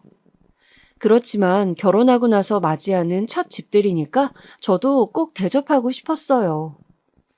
그래서 남편이 가장 가깝게 지내는 대학교 친구들을 초대하는 자리를 마련했고요. 잘 못하는 음식도 정성스레 준비하면서 첫인상을 잘 남기고 싶어서 많이 노력했죠. 그렇게 당일날이 되고 총 7분이 오셨더라고요. 활달한 남편의 친구라서 그런지 다들 유머러스하고 유쾌했어요. 웃고 떠들며 술이 들어가고 시간도 지나면서 저도 그제야 긴장이 조금씩 놓이더라고요. 그때 누군가 초인종을 누르는 겁니다. 저 말고도 다른 사람들은 전부 알고 있었는지 오긴 왔네. 원래 주인공은 늦게 오는 법이지 라는 말을 주고받는 거예요. 뭐지? 왜 아무도 얘기 안 했지? 싶은 마음으로 나가보았는데 웬 어린 여자 한 명이 서 있더라고요. 안녕하세요. 민석 오빠 집 맞죠? 집들이 왔어요. 크고 낭랑한 목소리로 인사를 건네는데 저도 놀라서 얼른 고개 숙여 인사를 했죠. 함께 안으로 들어가 보니 남편과 친구분들이 환하게 맞이하더라고요. 대학교 때부터 함께 놀던 친구무리 중 유일한 여자이자 동생이라고 하더라고요. 편하게 이름으로 불러서 서윤 씨라고 말할게요. 결혼식 때 와서 인사도 했다는데 너무 정신이 없었는지 기억은 안 났어요. 그들끼리는 다들 굉장히 막역한 사이 같기도 하고 서윤 씨도 워낙 활발하고 털털해서 그러려니 했습니다. 그렇게 1시간 정도 더 놀다가 한 분이 다른 일정으로 가봐야 한다고 일어나셔서 서서히 자리가 정리되는 분위기였죠. 그런데 자기가 온 지 얼마 안 됐는데 벌써 끝나는 거냐면서 서윤 씨가 아쉬워하시더라고요. 그래서 저희 부부와 다른 한 분이 남게 되었고요. 서윤 씨는 꽤나 남편을 잘 따르던 동생이었나 봐요. 그제야 깊게 이야기를 들어보니 서윤 씨 본인은 낯을 가려서 사람들과 잘 어울리지 못하는 편이었대요. 그런데 선배였던 남편이 잘 이끌어주고 챙겨준 덕분에 친구들도 생기고 이렇게 친절한 무리까지 만들어져서 너무 고마웠다고 하더라고요. 이에 남편은 마치 친동생 대하듯이 자기가 없으면 어쩔 뻔했냐며 으스대고요. 묘하게 소외감이 들었지만 당연히 저는 모르는 이야기이니까 그런 거라고 생각하며 넘겼습니다. 서윤 씨는 본인이 초등학교 교사니까 나중에 아이를 낳으면 꼭 맡겨달라는 식으로 농담까지 하기에 오히려 긍정적으로 생각하게 됐고요. 그 첫 만남 이후로 우리는 종종 보는 사이로 변했습니다. 서윤 씨와 남편은 같은 고향 출신이라 그런지 챙겨주는 게 남달라 보였어요. 왜 저에겐 한 번도 이야기한 적이 없었는지 의문이긴 했지만요. 그러다 한 번은 서윤 씨를 포함한 남편 친구들이 집으로 놀러 오기로 한 날이었어요. 그런데 운도 나쁘지. 하필이면 그날따라 제가 일이 더 생겨서 야근을 한 후에야 퇴근을 했거든요. 그런데 제가 도착하기도 전에 갑자기 시어머님이 집에 들리신 거예요. 얼른 집으로 가보니 시어머님은 꽤나 화가 나 계셨더라고요. 아마도 아내 없이 남편이 집에서 친구들, 거기에 어머님이 모르는 여자가 끼어서 노는 게 언짢으셨던 것 같아요. 어느 정도 눈치를 챈 저는 일단 급히 인사부터 드렸죠.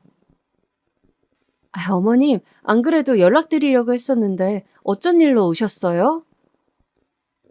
어머님은 손님들 눈치가 보이던지 거실에선 듣지 못하게 작은 소리로 대답하셨어요.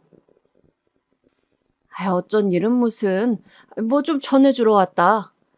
그런데 민정이 그래도 네가 집주인이잖아. 손님들 와 계신데 늦으면 어떡해? 신혼인데 다들 뭐라고 생각하겠니? 오늘 갑자기 야근이 생겨서 정신이 없었어요. 다음엔 더 신경 쓸게요. 그나저나 저 여자애는 누구니? 처음 보는데. 친한 동생이라던데요. 대학교 때부터 알던 사이래요. 성격도 좋네. 신혼집에 남자들 사이에서 혼자 앉아 웃고 떠들고 하는 걸 보면. 쌀쌀 맞은 시어머니의 성격을 알기에 저는 그 말이 서윤 씨를 안이 꼽게 보고 계신다는 뜻인 걸 바로 알아차렸어요. 이내 어머님은 선물로 들어왔다는 홍삼을 전해주시고선 다시 돌아가시려고 했습니다.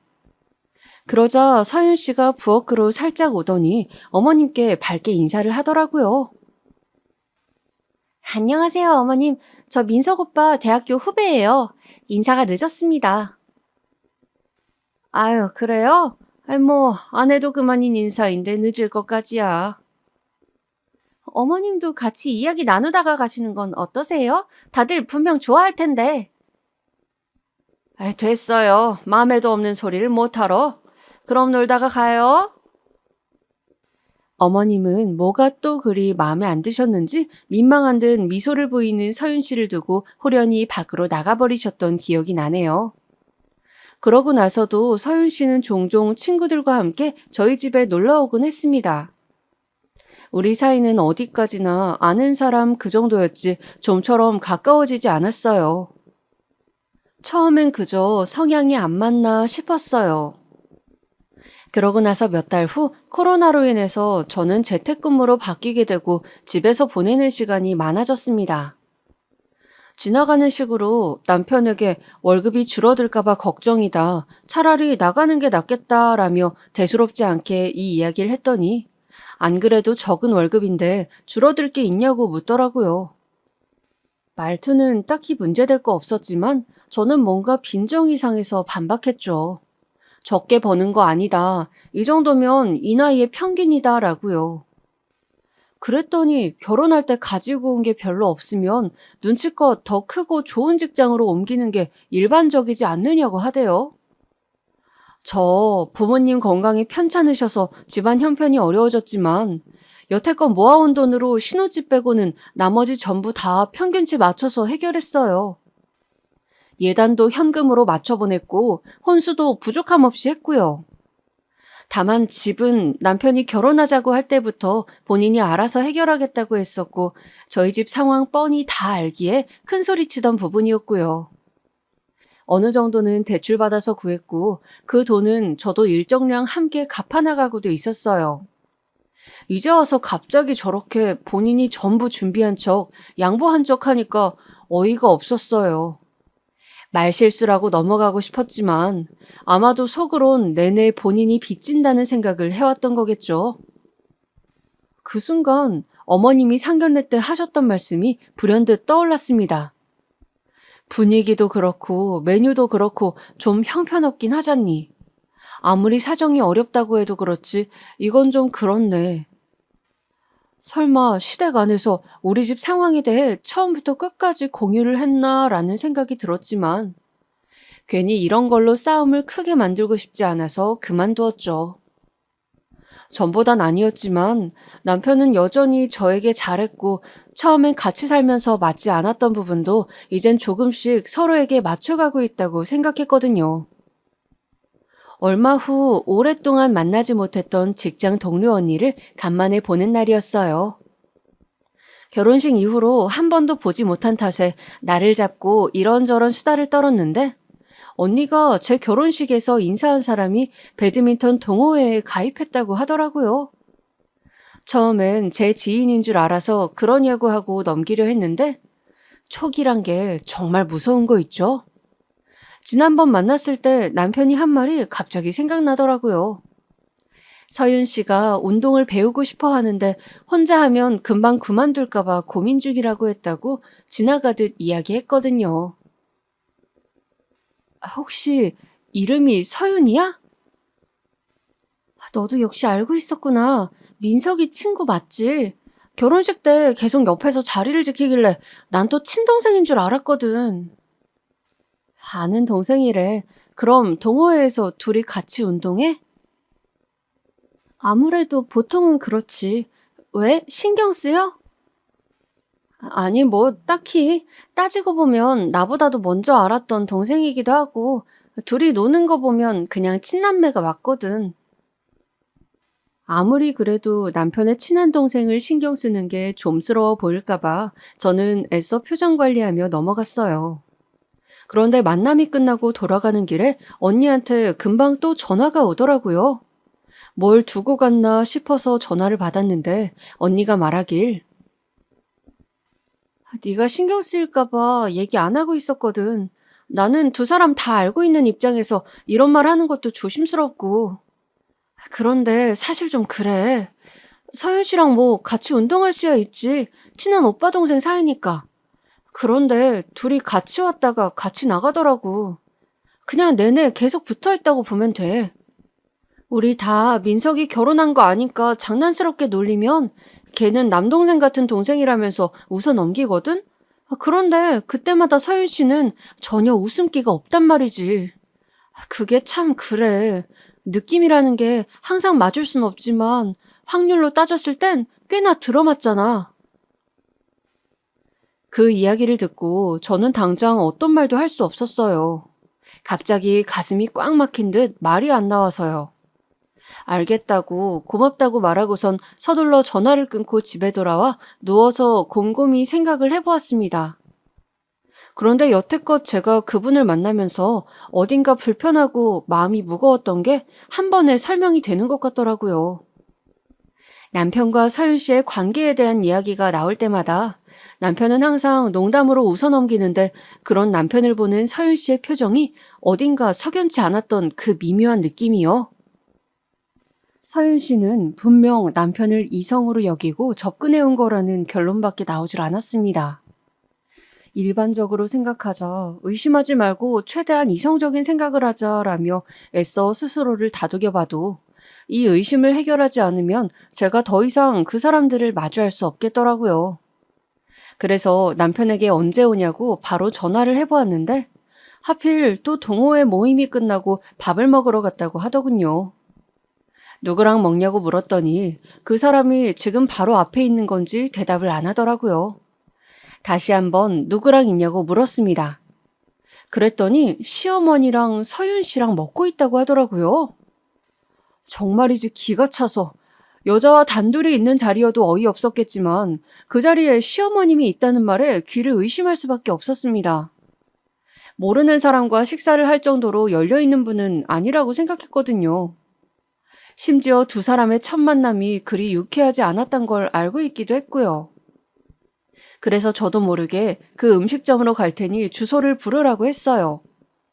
남편은 오지 않아도 된다고 이제 일어날 거라고 한사코 거절했지만 저는 더 이상 참을 수 없어서 집 가지 말고 기다려라 하고선 바로 찾아갔죠. 우연인지 뭔지 세 사람은 저희 집과 상견례했던 그 한정식 집에 모여 있었고 남편 말대로 식사를 거의 마치고 일어나려던 참이었어요. 제가 등장하자 적잖이 당황하여 각자 인사를 건네더라고요. 어쩌다 이 세 사람이 함께 식사를 하게 되었는지 물어보니 그냥 같이 운동 끝나고 밥이나 먹으려는데 엄마가 주변에 있다기에 부른 거야. 다 먹고 금방 가려고 했어, 여보. 그래, 뭐 그럴 순 있지. 그런데 나한테 이 약속에 대해 이런 방구도 안 하는 건 너무한 거지. 난 항상 당신 일을 왜 몰라야 해? 속에서 북받치는 감정을 쏟아내려는데 시어머님이 헛기침을 하며 먼저 자리에서 서둘러 일어났어요. 넌 이게 뭐라고 일 시끄럽게 만들어? 잘 먹었으면 그만 가자. 어머님, 예전에 상견례 때 이 음식점 형편없다고 하셔놓고 오늘은 잘 드셨나 보네요. 어느샌가 저도 모르게 이성을 잃고서 따지려 들었어요. 그러자 서윤 씨가 와서 어머님 팔을 잡고 말리면서 그냥 나가자고 하더라고요. 그 순간 저를 투명인간 취급하는데 하마터면 서로 모르는 사람인 줄 알았어요. 이전까지는 정말 1%의 의심이었는데 두 눈으로 실제로 보고 확인하니 99%가 되는 느낌이었죠. 저는 그때 남편이나 그 여자보다 오히려 어머님과 이야기를 하고 싶었어요. 이 상황을 객관적으로 바라보고 무슨 생각을 하고 어떻게 판단하고 계셨는지 참 궁금했거든요. 그래서 남편에게는 알아서 집 가라고 하고 어머니께 잠시 이야기하자며 카페로 모시고 갔습니다. 어머님은 꽤나 껄끄러워서 어서 이 자리를 피하고 싶은 듯 보였지만 저도 그날은 쉽게 놓아드릴 생각은 없었죠. 차 한 잔씩을 두고 어머님한테 솔직하게 어디까지 알고 계시냐 물었어요. 처음엔 무슨 소리냐며 왜 자꾸 본인을 피곤하게 구냐고 하시던 어머님은 제가 오랫동안 아무 말도 하지 않자 한숨을 푹 쉬시더니 말씀을 하시기 시작했죠. 와이프인 네가 더 잘 알겠지. 민석이는 아직 별 생각 없어. 그런데 아직 모르는 거지. 싫은 게 아니다. 서윤이 쟤도 그냥 저러는 거 아니야. 너랑은 달라. 똑똑한 애라고. 초등학교 교사에 집안도 엄청 괜찮더라. 그런데 그런 애가 뭐가 아쉬워서 저렇게 유부남 쫓아다니겠니? 욕 안 먹게끔 뺏어올 자신이 있는 거야. 하긴 나 같아도 말 없는 곰보다는 싹싹한 토끼가 낫지. 이 모든 게 본인 아들 때문에 일어난 건데도 불구하고 모든 걸 다 알고 재밌다는 듯 이야기하는 시어머님을 보며 너무나 화가 났습니다. 그런데 그 생각보다도 제 자신이 참 한심하게 느껴지더라고요. 돌아보면 남편과 함께하는 동안 의심, 걱정, 찜찜함 등의 불편한 감정과 생각들이 많았는데 매번 스스로 성격 탓을 하며 꾹 참거나 한 번도 내색하지 않은 게 너무 바보 같아 보여서요. 그 상황에서 무슨 말을 해도 우스워 보일 것 같아서 입을 닫았습니다. 이혼이라도 할 거냐는 시어머님의 말에 대꾸도 하지 않은 채 가게를 나왔고요. 남편은 집에서 절 기다리고 있었어요. 앞으로의 일들을 직감이라도 한 듯 아무 말 없이 한참을 컵만 만지작거리면서요. 저는 이때도 사실 먼저 싹싹 빌며 사과할 줄 알았습니다. 그런 게 아니라고, 친한 동생이라 그냥 운동만 같이 다닌 거라고. 아직까지 남편의 감정은 그 정도가 아니라고 생각했으니까요. 그런데 전혀 생각지 못한 이야기를 하는 겁니다. 사실 내가 옛날부터 많이 좋아했었어, 서윤이. 원래는 평범한 친구 사이였는데 한번 고백했다가 사이가 멀어졌었고 그게 전부였어. 그런데 말없이 내 결혼식 날 왔더라고. 그때 화해 아닌 화해를 하고 다시 가까워진 거야. 이런 말 하면 안 되는 거 아는데 난 그 애가 다시 나한테 온 게 그냥 운명 같았어. 물론 자기를 사랑하긴 하지. 그런데 결혼 생활이라는 게 내가 기대했던 것보단 즐겁지 않더라고. 그래서 내가 어떻게든 활기를 찾으려고 자꾸 딴 생각을 했나 봐. 옛사람을 만나다 보면 추억도 떠오르고 그러니까 어쩔 수가 없었어. 미안해. 귀로 듣는 이야기들이 믿을 수 없으면서도 정말로 남편의 말 같긴 해서 그제서야 실감이 나더라고요. 남편과 그 여자는 제가 생각한 것보다 더 오래, 더 자주 만나는 사이였어요. 그런데 어떻게 저희 집에 놀러 오고 나중에는 제 아이를 가르치고 싶다 말하고 언니라 부를 수 있었을까요? 저는 그저 제 모습 그대로 열심히 주어진 자리에 최선을 다하며 살아왔는데 딴 생각을 하고 다른 사람을 속인 사람들이 오히려 모든 게 제 탓이라고 말해요. 그게 너무 답답하더라고요. 하나같이 왜 그런지 모르겠어요. 그렇게 모든 게 안정적으로 변해가고 있다고 여긴 것이 착각이었단 걸 안 순간 이 결혼은 끝났다는 것도 깨달았습니다. 이 작은 균열조차 저만 몰랐었으니까요. 그 뒤로 전 바로 짐을 챙겨서 집을 나와서 친정으로 갔고요. 그렇게 한 달 동안 서로 아무 연락도 하지 않았어요. 친정집에서 방 안에만 박혀 일만 하고 아예 외부와의 연락을 끊어버렸죠. 하지만 집 나온 딸을 보며 부모님의 한숨소리가 커지는 게 걱정이 돼서 이젠 결정을 내려야 하는 상황이었어요. 한 달의 시간이 있었지만 뚜렷한 그림이 있는 건 아니었거든요. 더 이상 남편과는 살 수 없겠다 정도의 결론은 있었지만 그게 어떤 행동으로 이어져야 할지 감이 안 오더라고요. 그래서 답을 확실히 내리기 위해 먼저 그 여자에게 연락했어요.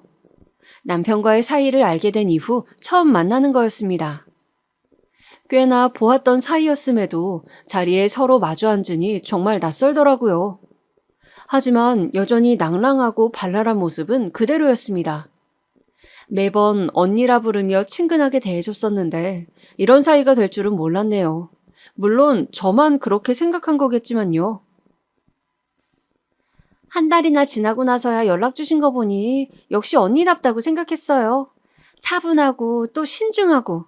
그래서 갑작스런 연락에 놀라긴 했지만 그래도 이성적인 대화는 할 수 있겠다 싶어서 오늘 나온 거예요. 먼저 제 뜻만 간략히 전달하자면 저는 딱히 계획 없어요. 계속 오빠와 만날 거다, 결혼을 하겠다, 이런 약속들이요. 그냥 지금 당장의 감정에만 신경 쓰면서 살고 싶거든요. 그게 남들이 보기에 불륜이라고 하면 그런 거겠죠? 그래도 인간성을 잃지 않은 사람이라면 최소한 사과의 말이라도 할 줄 알았는데 이번에도 제 예측은 빗나가더라고요. 당당한 그 태도에 말을 잃고서 가만히 지켜만 봤어요. 그런데 그 말을 하면서 신경 쓰이게끔 자꾸 손가락 살을 꼬집는 거예요. 갑자기 예전에 우리 집에 놀러 왔을 때 이런저런 이야기를 하다가 했던 말이 떠오르더라고요. 본인은 당황하거나 불안하면 손가락을 꼬집는 버릇이 있다고요. 아닌 척해도 이 사람 또한 나만큼 긴장하고 있다는 걸 알았죠. 당당한 척을 하면 잘못이 없어질까봐 그런 걸까요? 왜 미안하다고 하면 진짜로 죄가 된다는 말도 있잖아요. 이런저런 생각이 많았지만 딱 한마디만 했습니다. 그쪽 가족들과 다니던 회사에 이 소식을 알리겠다고요. 그랬더니 미쳤냐면서 말하면 명예훼손으로 고소하겠다고 큰소리 치더라고요. 그래서 만약 벌금을 낸다면 낼 땐 내더라도 어떻게든 꼭 당신이 한 일을 만천하에 알리겠다 말하고 나왔습니다. 사실은 정말로 말할 생각은 없었지만요. 실제로 행동으로 옮기긴 귀찮기도 하고 진짜 고소될 만한 일이니까요. 그렇지만 제 거짓말로 인해서 한동안은 불안에 떨며 지내야겠죠? 언제 자신의 잘못을 들킬지 모른다는 초조함이 그녀를 괴롭히길 바랐습니다. 내연 영화의 통쾌한 마무리는 아니었지만 이 정도로 만족했어요. 어찌됐든 생각이 조금 더 명확해졌거든요. 그래서 마지막 결정을 하기 위해 남편에게 연락해서 집으로 가겠다고 말했습니다. 이왕이면 시어머니까지 불러서요. 남편도 흔쾌히 수락하기에 그날 저녁 바로 집으로 향했습니다. 집에 가보니 남편과 시어머님이 있었어요. 시어머님은 제 연락 때문에 온 건 아니고 남편이 혼자 사는 동안 집을 드나들며 청소를 해오셨다고 하더라고요. 참 정성도 갸륵하시죠. 왠지 남편은 저와 둘이만 이야기하고 싶은 눈치였지만 그대로 자리를 피할 어머님도 아니었어요. 남편은 오랜만에 만난 제가 반가웠던 건지 아니면 그냥 정신이 나간 건지 미소 띤 얼굴로 입을 열었습니다. 그동안 생각 좀 많이 했어? 무슨 생각? 우선은 사과할게. 정말 미안해. 뻔뻔하게 들리겠지만 그래도 지금은 솔직해야 하니까 다 털어놓자면. 서윤이랑은 아직 연락은 하고 있어. 무슨 감정인지는 나도 모르겠다. 그래서 네가 이혼하자고 하면 난 당연히 군말 없이 따를 거야. 그런데 만약에 네가 돌아온다면 난 다시 노력할 의향도 있어. 물론 한 달 만에 쉽게 사이를 정리하고 그러긴 힘들겠지만 그래도 노력할게. 이야기를 듣는데 내가 잘못 들은 건지 말의 의미를 몇 번이나 확인해야 했습니다. 내가 알던 사람이 맞나 싶었어요. 어쩜 이렇게 염치가 없을까 하고. 그런데 그 말이 이전에 상의되지 않았던 건지 어머님이 남편에게 큰 소리를 치시더라고요. 민석이 너 지금 뭐라는 거야? 이제 와서 뭘 다시 노력해? 이혼이 장난이야? 장난 아니니까 다시 생각해보자는 거예요. 마음이 어떻든 간에 와이프는 제가 우선 선택한 사람이긴 하니까. 이 대화를 앞에서 보고 있자니 결심이 더더욱 확실해지는 듯 했어요. 아니야, 그럴 필요 없어. 그렇지만 부탁 하나 하자면 넌 네가 한 말의 반만이라도 지켰으면 좋겠다. 나 이미 마음 많이 상했어. 무슨 이야기인진 알지? 그놈의 노력을 한다고 해도 이번만큼은 안 되겠네. 마지막으로 그만하자고 말하려는 찰나 귀신같이 시어머님한테 전화가 걸려왔습니다. 세아가, 지금 만나고 있다. 금방 끝날 거야. 이따 저녁 먹으러 올 거지? 그건 분명 서윤 씨였어요.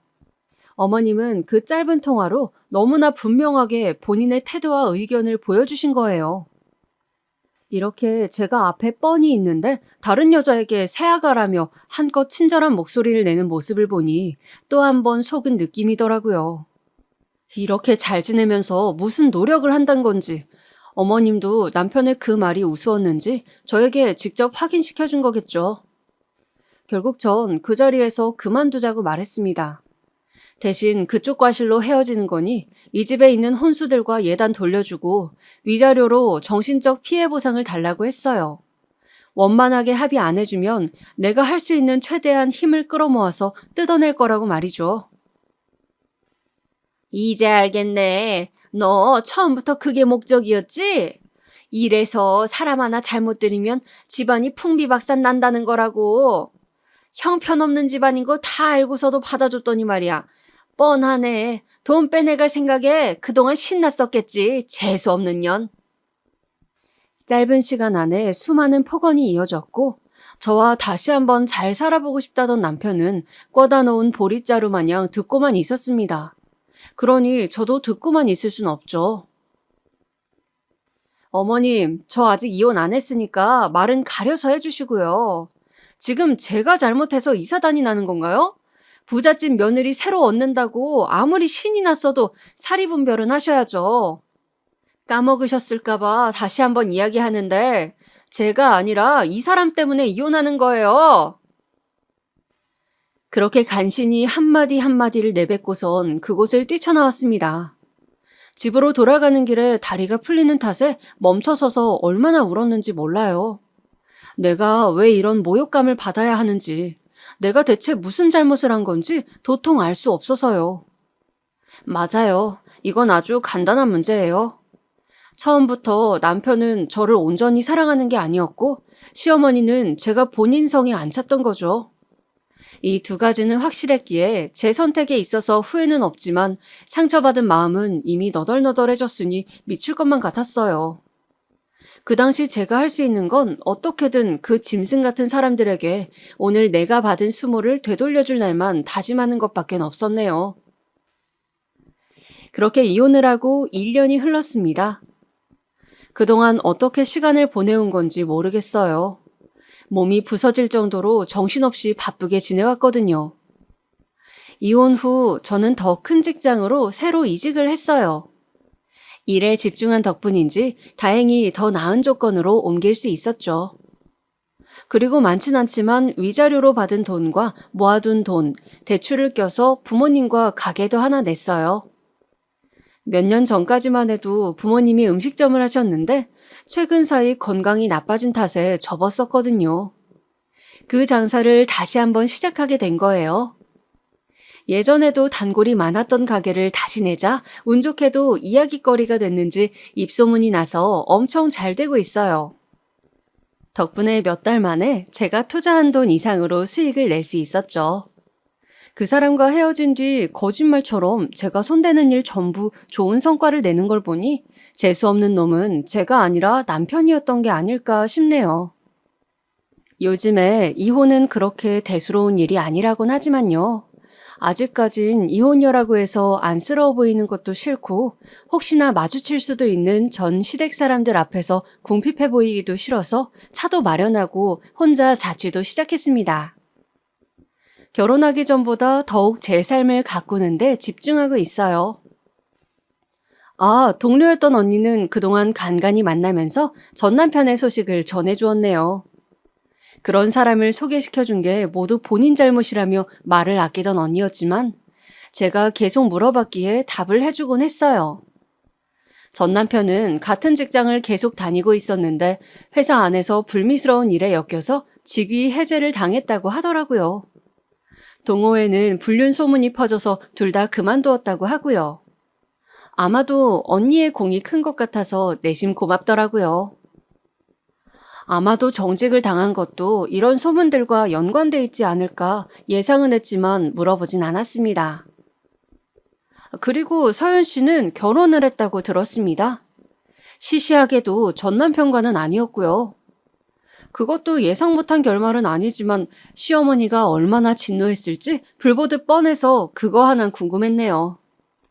새 며느리를 얻을 생각에 설레셨을 텐데 말이죠. 그 소식을 들은 뒤 얼마 후 정말로 어느 새벽에 전 시어머니가 문자를 보낸 거예요. 아무 일 없었던 것처럼 잘 지내냐며 얼굴이나 한번 보자기에 거리낌 없이 나갔습니다. 이제야 생활이 전과 다르게 많이 안정화됐고 또 시간이 지나고 나니 마음속 미움이나 분노가 많이 사라진 것 같더라고요. 얼굴을 봐도 아무렇지 않았던 걸 보면요. 그동안 할 말이 많이 쌓이셨던 건지 이야기는 끝도 없었습니다. 처음엔 그냥 민석이가 저를 많이 그리워한다. 그래서 이게 다 엄마 때문이라며 매일 자신을 채근하기에 이렇게 사과하러 나오신 거라 하더라고요. 그러고선 본인은 정말 기가 차는 게 서윤이 걔는 민석이랑 결혼할 생각도 없는데 일부러 접근했다. 자신은 단지 시댁과 그쪽이 동양이기에 마음이 간 것뿐이었는데 알고 보니 걔가 진짜 여우였다는 등 욕을 쏟아내시는데 어찌나 살벌하던지. 전 별말 없이 네 라고 똑같은 대답만 반복했네요. 성의 없는 대답을 어느 순간 알아차리셨는지 어머님의 눈초리가 따가워졌을 때쯤 차분히 마지막 인사를 건넸습니다. 뭐, 이야긴 잘 들었어요. 사과는 받겠지만 거기까지고요. 그러니 평소 어머님답게 본인 말 다 하고 나서 뒷생각 안 하고 그대로 돌아가셨으면 좋겠네요.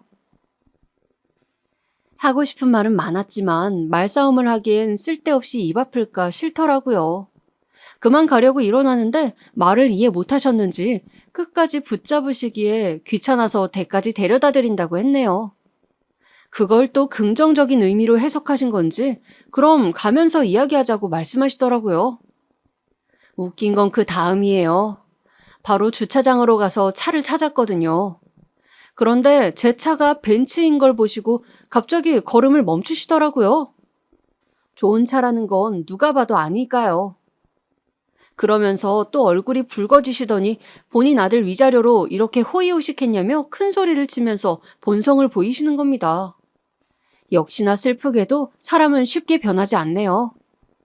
위자료는 코딱지만큼이라 아무 도움도 안 됐고 원흉 같던 댁 아들과 헤어지니 돈복이 굴러와서 산 거니까 오해하지 말라고 말하고선 어머님 보는 앞에서 차를 끌고 나왔어요.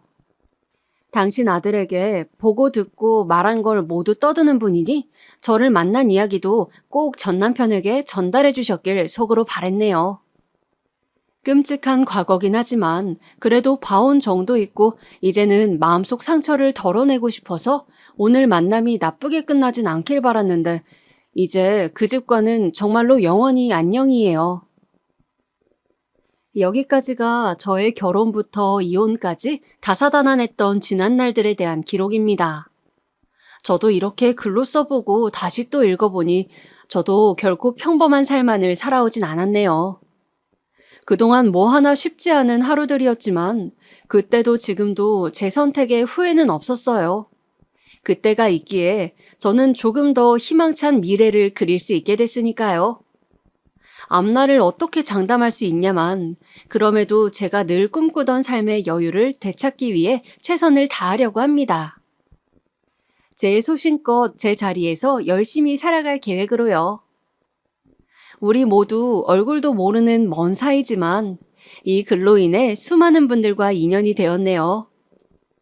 시간 내서 제 이야기를 들어주신 점 감사해요. 여러분의 오늘이 뜻깊은 하루였길 바랍니다.